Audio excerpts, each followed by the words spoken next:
గావో విశ్వస్య మాతరః. ఈ విశ్వానికే తల్లి అయిన గోమాతని పూజించడం మన బాధ్యత.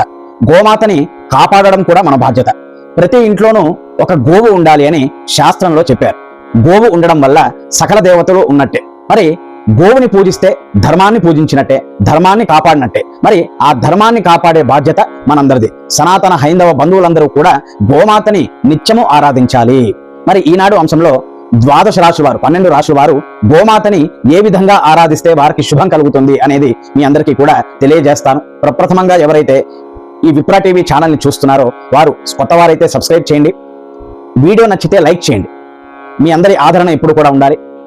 10 మందికి షేర్ చేయండి, అందరూ తెలుసుకుంటారు. ఇలాంటి ఆధ్యాత్మిక ధర్మ సందేహాల నివృత్తి కోసము పక్కనే ఉన్న బెల్ ఐకాన్ నొక్కడం మర్చిపోవద్దు. మరి విషయంలోకి వెళ్ళిపోదాం.